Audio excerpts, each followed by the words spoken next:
बिस्मिल्लाहिर्रहमानिर्रहीम। Dear students, welcome to excellence online education biology class में खुशामदीद। बायोलॉजी में chapter number 7 the kingdom protoctista का जो हमने लास्ट क्लास में टॉपिक स्टार्ट किया हुआ था वो प्लाज्मोडियम और उसकी लाइफ साइकिल। मैंने आपको बताया प्लाज्मोडियम के बारे में कि ये एक यूनिसेलुलर प्रोटिस्टा होता है। ये यूकेरियोटिक होता है, इसके अंदर न्यूक्लियस मौजूद होता है। फाइलम प्रोटोजोआ की क्लास स्पोरोजोआ से ताल्लुक होता है। इसके अंदर कोई लोकोमोशन का ऑर्गेनल मौजूद नहीं होता। सेल वॉल इसमें एब्सेंट होती है। ये हेटरोट्रॉप होता है और पैरासाइट होता है।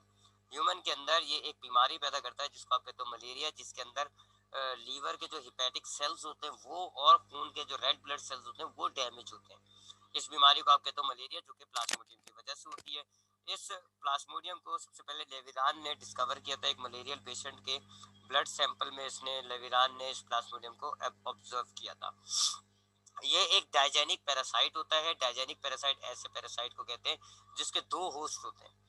तो ये डायजेनिक पैरासाइट, इसके दो होस्ट होते हैं। कौन कौन से दो होस्ट होते हैं? एक ह्यूमन होता है और एक फीमेल एनोफिलस मॉस्किटो होता है।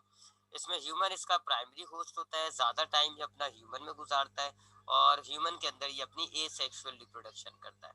जबकि फीमेल एनोफिलस मॉस्किटो इसका सेकेंडरी होस्ट होता है और अपने सेकेंडरी होस्ट के अंदर ये जाके सेक्सुअल रिप्रोडक्शन करेगा। तो ये सेक्सुअल रिप्रोडक्शन ये अपने प्राइमरी होस्ट ह्यूमन में करता है और सेक्सुअल रिप्रोडक्शन ये अपने secondary host female anopheles mosquito के अंदर करता है। इसकी लाइफ साइकिल हमने देखी थी। तो हमने इसकी लाइफ साइकिल को स्टार्ट किया था saliva of the female anopheles mosquito. Female anopheles mosquito के ये थूक में होता है और जैसे वो फीमेल एनोफिलस मॉस्किटो ह्यूमन को बाइट करेगा, काटेगा, तो उसके थूक से ये जो प्लाज्मोडियम होता है जो कि स्पोरोसाइट्स की फॉर्म में होता है, ये इंसान के खून में आ जाता है और फिर खून से हिपैटिक सेल्स में यानी लीवर के सेल्स में जाता है। अब जैसे ये हिपैटिक सेल्स में जाएगा, लीवर्स के सेल में जाएगा, तो अब इसकी लाइफ साइकिल, इसकी ग्रोथ, इसकी रिप्रोडक्शन, एसेक्सुअल रिप्रोडक्शन स्टार्ट हो जाती है। पहला फेज जो होता है उसको हम कहते हैं प्री इरिथ्रोसाइटिक फेज। ये फेज जो है ये खून के रेड ब्लड सेल्स से पहले का फेज होता है, जिसमें ये हिपैटिक सेल्स के अंदर होता है यानी लीवर के सेल्स के अंदर ये फेज हो रहा होता है। तो पहला फेज स्टार्ट होता है लीवर सेल्स के अंदर। ये जो स्पोरोजोइट्स होते हैं ये लीवर सेल्स के अंदर एंटर होते हैं। उसके बाद ये अपने आप को ग्रोथ करके गोल फॉर्म में आ जाते हैं जिसको आप कहते हो शीजोन। फिर शिजोन फॉर्म में आते हैं तो ये अपनी एसेक्सुअल रिप्रोडक्शन करते हैं। जो एसेक्सुअल रिप्रोडक्शन इनके पास जो होती है उसको आप कहते हो शीजोगोनी। शीजोगोनी में क्या होता है? इसका न्यूक्लियस जो है अपने आप को बहुत सारे न्यूक्लियस में कन्वर्ट कर देता है। फिर साइटोप्लाज्म टूट के सब न्यूक्लियस के साथ साइटोप्लाज्म का पोर्शन लग जाएगा। तो ये एक शिजोन से बहुत सारे क्रिप्टोजॉइट्स में कन्वर्ट हो जाता है। इस एसेक्सुअल मेथड को आप कहते हो शीजोगोनी। तो शिजोन शीजोगोनी करेगा और बहुत सारे क्रिप्टोजॉइट्स तैयार होंगे। फिर ये लीवर सेल्स फट जाएगा और ये क्रिप्टोजॉइट्स निकल जाएंगे।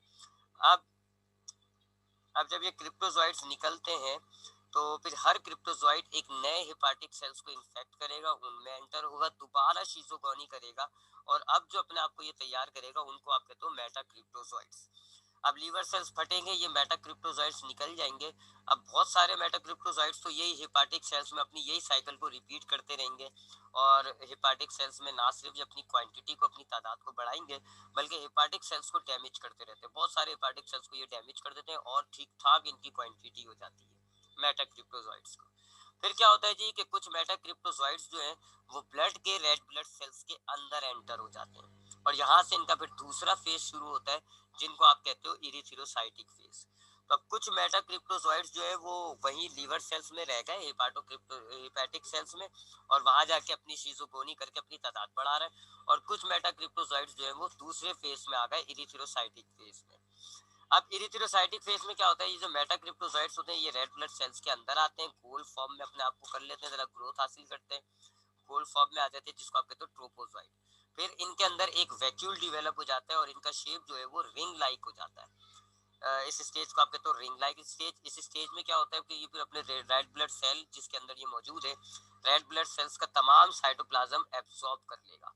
तो जब ये एब्सॉर्ब कर लेता है तो रेड ब्लड सेल्स आपका खत्म हो जाता है, डैमेज हो जाता है, रेड ब्लड सेल बिल्कुल खत्म हो गया, बस उसकी वॉल ले जाती है सिस्ट की तरह की।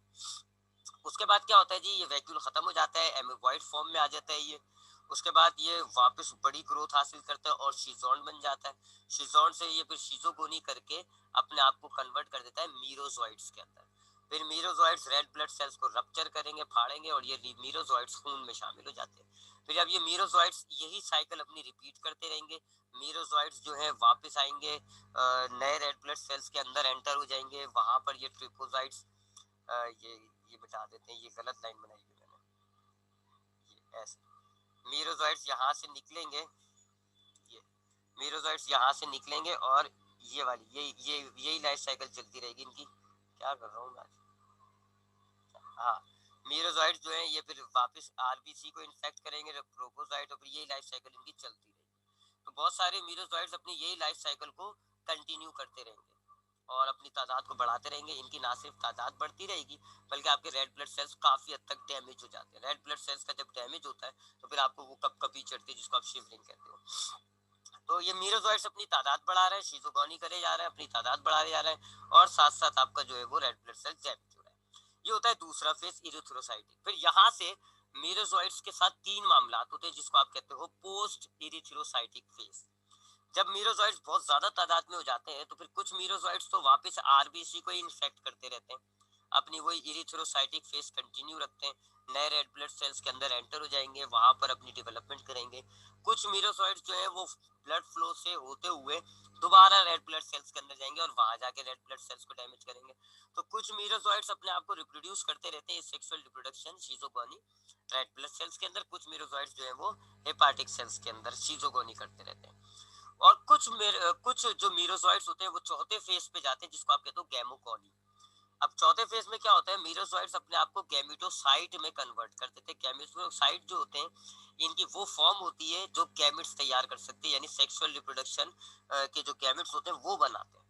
तो कुछ मेरोसॉइड्स अपने आप को डिवेलप कर लेंगे और गैमेटोसाइट बन जाते हैं। दो किस्म के गैमेटोसाइट होते हैं, एक कहलाता है माइक्रो गैमेटोसाइट और एक कहलाता है mega gametocyte. Micro gametocyte male gametes बनाएगा और मेगा गैमेटोसाइट जो है वो फीमेल गैमेटोसाइट बनाएगा। तो कुछ मेरोसाइट्स आरबीसी को इन्फेक्ट करे जा रहे हैं, कुछ हिपाटिक सेल्स को इन्फेक्ट कर रहे हैं और कुछ गैमेटोसाइट जो है वो कुछ जो है मीरोसॉइड्स जो है वो गैमेटोसाइट में कन्वर्ट हो गए।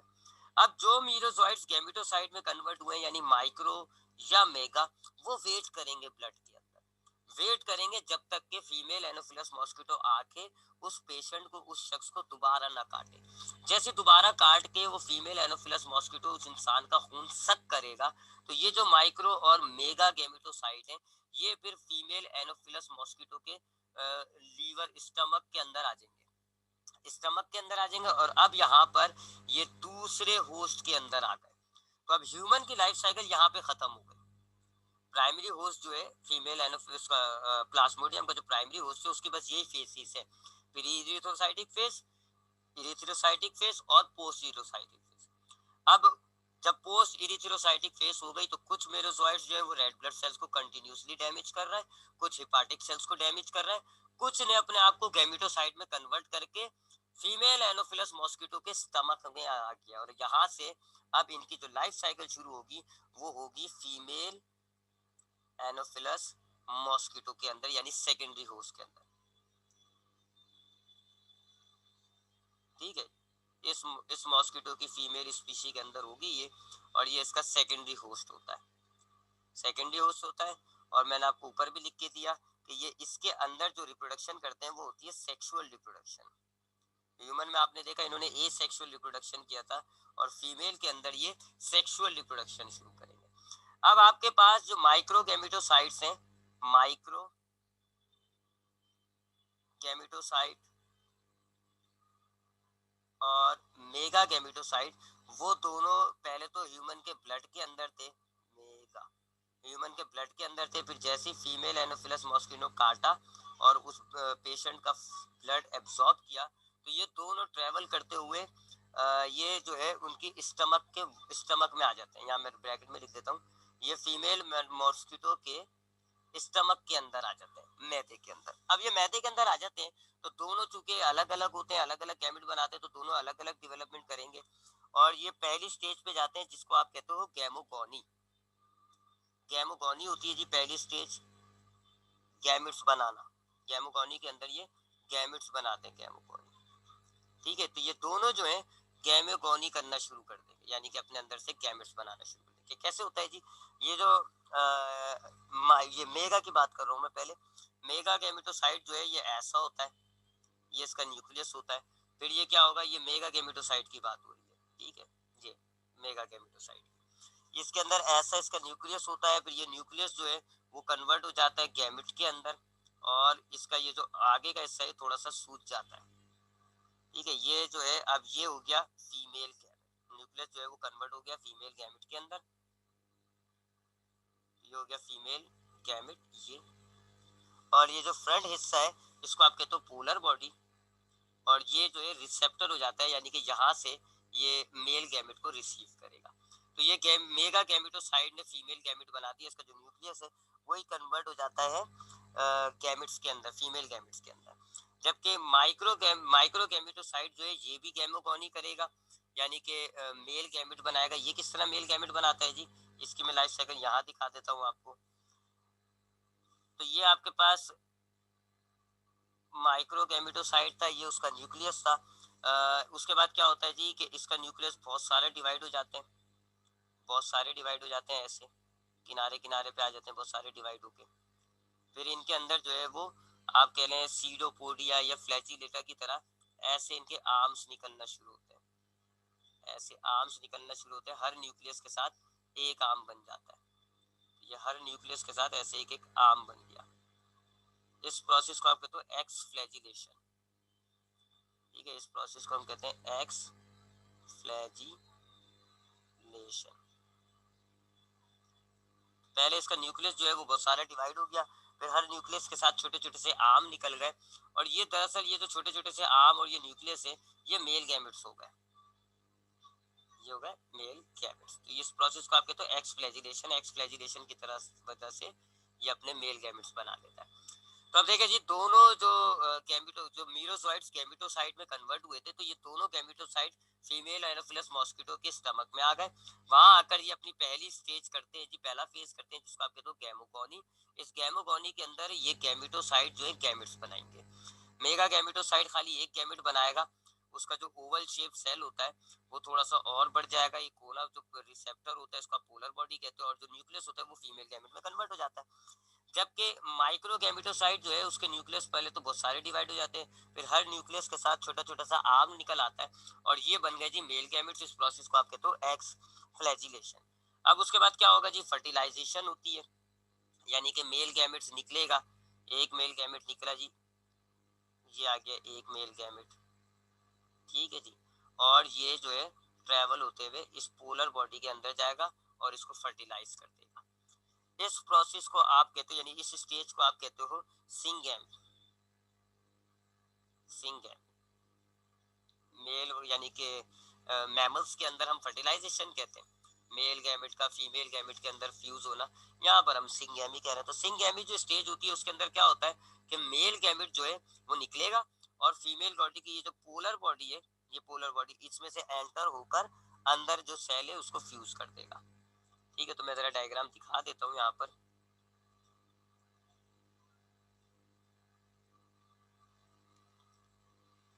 तो सिंगैमी होगी जी, कैसे मैं दिखा देता हूँ। ये मेल गैमेट आया, ठीक है, ये आपके पास फीमेल गैमेट है, ये उसकी पोलर बॉडी है, ठीक है, ये उसका न्यूक्लियस है, ये जो है मेल गैमेट इसमें से ऐसे एंटर हो जाएगा ये, और फिर अंदर जाके इसको फर्टिलाइज कर देगा। तो ये स्टेज कहलाती है सिंगैमी, जिसके अंदर मेल गैमेट और फीमेल गैमेट जो है वो फर्टिलाइज होते हैं। अब फर्टिलाइज होने के बाद ये अपने आप को जो है इसकी ये फर्टिलाइज फॉर्म में आ गया, कहाँ बनाओ यहाँ पर, ये फर्टिलाइज फॉर्म में आ जाता है जी। ये अब आपके पास जो है ये फर्टिलाइज फॉर्म में है, इसको आप जो है वो साइट कहते हैं।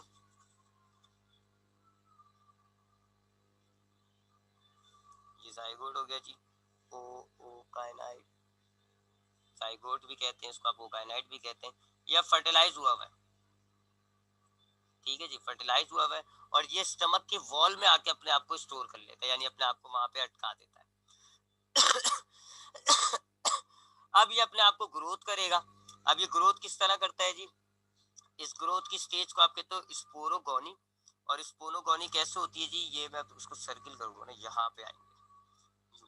अब ये क्या करेगा जी, ये अपनी जो वॉल है, ये जो वॉल है इसको थोड़ा सा सख्त कर देगा, एक लेयर टाइप का बना देगा। इस लेयर को आप कहते हो सिस्ट। ये सिस्ट बन जाएगी जी, इसकी ये लेयर मैंने सख्त कर दी। और अंदर जो न्यूक्लियस है, फिर ये क्या होगा जी, बहुत सारे न्यूक्लियस के अंदर डिवाइड होगा। ये सिस्ट है, और ये बहुत सारे न्यूक्लियस के अंदर ये डिवाइड हो जाएगा, बहुत सारे जो है न्यूक्लियस के अंदर डिवाइड हो जाएगा। फिर जो अंदर साइटोप्लाज्म है वो सबके सब न्यूक्लियस के साथ जो है वो साइटोप्लाज्म आ जाएगा। ये सिस्ट वॉल है,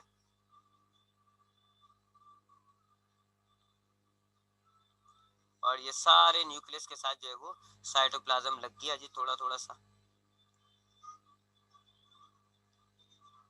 उसके बाद थोड़ा सा ये और डेवलप होंगे और ये अपनी जो है स्पाइनल शेप इख्तियार कर लेते हैं।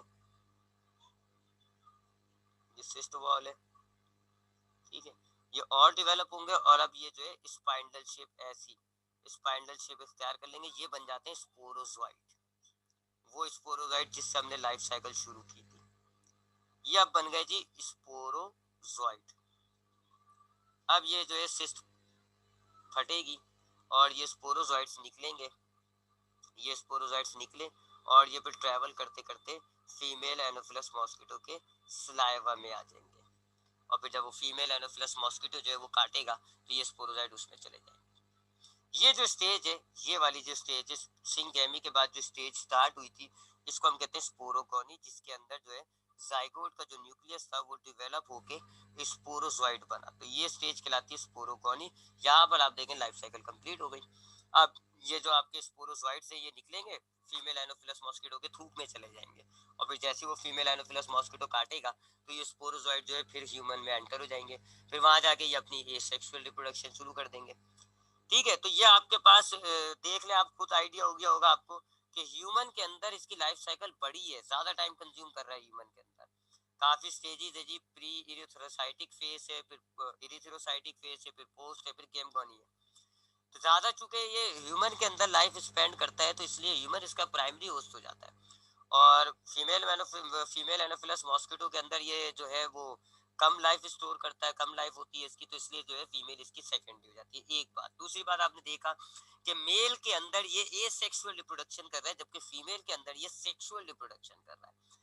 तीसरा आपने देखा कि ये पैरासाइट खाली इंसान का है, मॉस्किटो का नहीं है, क्योंकि ये इंसानों के सेल्स के अंदर लीवर सेल्स को फाड़ रहा है, रेड ब्लड सेल्स को फाड़ रहा है, जबकि ये फीमेल एनोफिलस मॉस्किटो के पहले ये खून में जब हम हमारे से वो खून लेते हैं तो फीमेल एनोफिलस मॉस्किटो के ये स्टमक में चला जाता है, स्टमक की वॉल में चला जाता है। अब वहां ये किसी सेल में एंटर नहीं हुआ, आप खुद देखें जरा डायग्राम में देखें, ये गैमेटो ये तो था मेगा गैमेटोसाइट, तो दूसरा वाला था गैमेट, वो इसी के अंदर एंटर हुआ और फिर यही डेवलप होकर स्पोरोजाइट बना, और ये स्पोरोजाइट बस थूक में जाकर के वेट करते हैं। तो इन्होंने मॉस्किटो के किसी सेल के अंदर रेड ब्लड सेल या हिपाटिक सेल्स की तरह ये एंटर होके उनमें डेवलप करके फाड़ा नहीं है, इसने तो अपने सेल बस सिर्फ स्टमक की वॉल पे जाके रेस्ट कर रहा है। तो ये चूंकि फीमेल के अंदर फीमेल एनोफिलस मॉस्किटो के किसी भी सेल को डैमेज नहीं कर रहा, so it is only a human parasite not a mosquito parasite.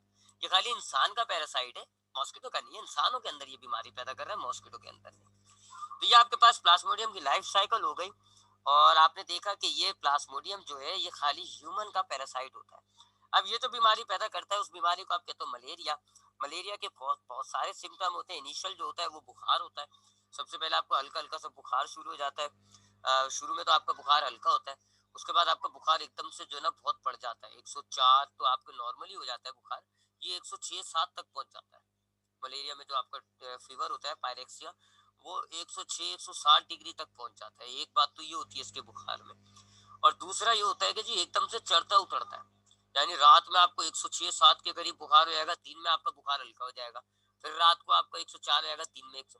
तो अक्सर अब जब डॉक्टर के पास जाते हो, डॉक्टर आपको सर पे हाथ लगाता है, देखता है बुखार है, तो वो मेजर यूं ही करता है कि कहीं आपको 106-107 है, तो वो आपको एनालाइज करता है कि शायद आपको मलेरिया है। तो one of the major symptom of malaria is the fever, बुखार। बुखार पायरेक्सिया क्यों होता है? क्योंकि जैसे आपकी बॉडी के अंदर कोई भी वायरस, कोई भी बैक्टीरिया या ये प्लाज्मोडियम वगैरह कोई भी ऑर्गेनिज्म जाके आपकी बॉडी को नुकसान पहुंचा रहा होता है, तो आपकी जो बॉडी का इम्यून सिस्टम होता है वो अलर्ट हो जाता है, और वो अलर्ट होके क्या करता है, जिस इम्यून सिस्टम का काम होता है कि आपके वायरस बैक्टीरिया से लड़ना, तो सबसे पहला जो आपका इम्यून सिस्टम काम करता है वो आपकी बॉडी के टेम्परेचर को बढ़ा देता है।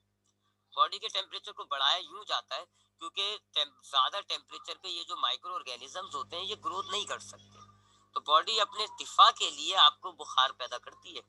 तो अगर आपके जिस्म में कोई बैक्टीरिया जाता है, आपको बुखार क्यों होता है? क्योंकि बॉडी ने देखा बैक्टीरिया आया हुआ है, तो बॉडी ने फौरन से आपकी बॉडी का टेम्परेचर इंक्रीज कर दिया 104। अब इस टेम्परेचर पे बैक्टीरिया की ग्रोथ रुक जाती है, इतने टेम्परेचर पे बैक्टीरिया ग्रोथ नहीं कर सकता।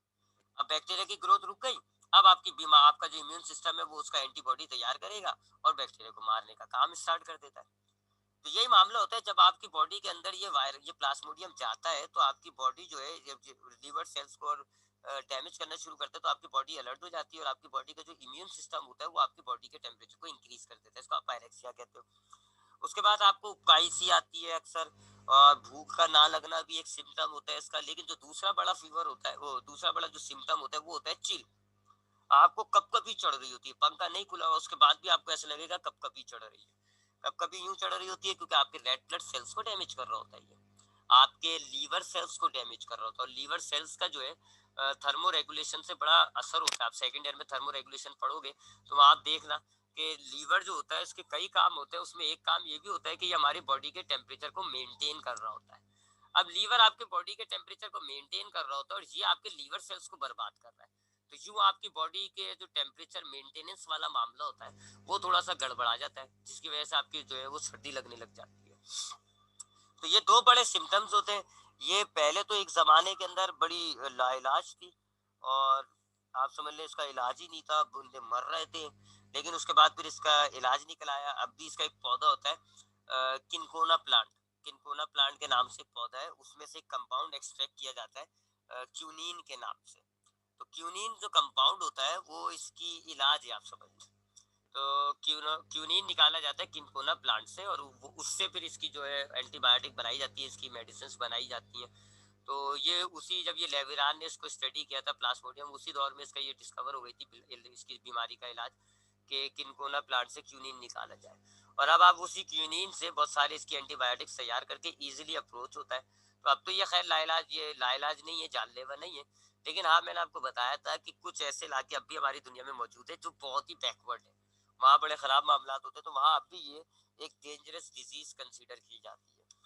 तो ये हमारे पास हो गया जी किंगडम प्रोक्टोटिस्टा का दूसरा बड़ा ग्रुप। तो किंगडम प्रोक्टोटिस्टा में मैंने आपको बताया था कि दो बड़े ग्रुप होते हैं, ओ सॉरी तीन बड़े ग्रुप होते हैं। एक होता है एल्गी, एक होता है प्रोटोजुआ, और एक होता है ओमाइकोटा। एक होते हैं प्लांट लाइक, एक होते हैं एनिमल लाइक, और एक होते हैं फंगस लाइक। प्लांट लाइक यानी एल्गी जो है वो भी हमने स्टडी कर लिया, उनकी जो एग्जांपल्स है वो भी हमने स्टडी कर ली। जो एनिमल लाइक होते हैं प्रोटोजोआ, हमने उनकी भी तीनों चार पांचों क्लासेस देख ली, और हमने उनकी एक एग्जांपल प्लाज्मोडियम को भी लेके स्टडी कर लिया। अब हमारे पास किंगडम प्रोक्टोटिस्टा का दूसरा सॉरी तीसरा बड़ा ग्रुप आता है, उसको आप कहते हो ओमाइकोटा। ओमाइकोटा ये क्या होते हैं जी? They are fungus like. ये फंगस की तरह के प्रोटिस्ट होते हैं, फंगस लाइक प्रोटिस्ट, यानी कि ये काफी हद तक फंगस की तरह सिमिलर होते हैं। तो फंगस के और इनमें क्या सिमिलैरिटी होती है जी? सबसे पहली सिमिलैरिटी होती है कि ये हेटरोट्रॉप्स होते हैं। फंगस की तरह ये भी हेटरोट्रॉप्स होते हैं जी, ये अपना खाना खुद तैयार नहीं कर सकते, बाहर से हासिल करते हैं। इसी तरह फंगस की तरह इनमें भी सेल वॉल मौजूद होती है, सेल वॉल प्रेजेंट होती है इनके अंदर। फंगस की तरह इनमें क्लोरोप्लास्ट एब्सेंट होता है, तभी तो ये हेटरोट्रॉप होते हैं, क्लोरोप्लास्ट एब्सेंट होता है। ठीक, तो फंगस की तरह ये हेटरोट्रॉप है, क्लोरोप्लास्ट इनमें नहीं है, सेल वॉल उनमें मौजूद होता है। और फंगस की तरह इनके पास थ्रेड लाइक सेल्स मौजूद होते हैं, यानी लंबे लंबे थ्रेड लाइक सेल्स मौजूद होते हैं, और उनको आप कहते हो हाइफी। ठीक है, तो एनिमल के सेल होते हैं जी ऐसे, ये न्यूक्लियस हो गया, ये आपका सेल हो गया। प्लांट के सेल्स एनिमल की तरह होते हैं, बस उनमें वॉल मौजूद होती है।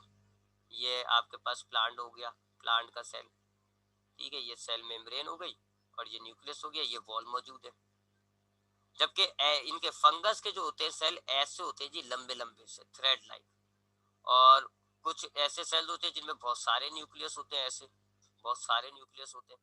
और कुछ ऐसे होते हैं जी जिनके अंदर ऐसे पतली पतली सी मेम्ब्रेन आई हुई होती है, और वो कुछ सेल्स के अंदर दो दो न्यूक्लियस जा रहे होते हैं, कुछ में एक एक न्यूक्लियस जा रहा होता है। तो ये ऐसे बहरहाल लंबे लंबे सेल्स होते हैं। ये एक सेल है, याद रखिएगा, ये एक सेल है। अब ये जो आपके बीच में वॉल लग गई, ये वॉल नहीं है, ये एक मेम्ब्रेन है, इसको आप कहते हो सेप्टेट। तो सेप्टेट मेम्ब्रेन की वजह से इनका सेल हिस्सों में, खानों में तकसीम हो गया, लेकिन still it is a cell. तो इनको आप ये जो लंबे लंबे हाइफीज कहलाते हैं, ये लंबे लंबे जो सेल्स होते हैं। तो फंगस का जो होता है सेल, वो प्लांट और एनिमल से कदरे डिफरेंट होता है, बिल्कुल डिफरेंट होता है इसका सेल। लंबे लंबे थ्रेड लाइक सेल्स होते हैं, और इनको आप कहते हो हाइफी। और फिर जब हाइफी से जो बॉडी तैयार होती है, फंगस की जो बॉडी होती है, उसको हम कहते हैं माइसीलियम। माइसीलियम, ठीक है। जैसे कि ये एक ऐसी ब्रांचेस टाइप की होती है जी, ये आपकी हाइफी, ये बहुत सारी माइसीलियम हो गई जी। अब हर एक माइसीलियम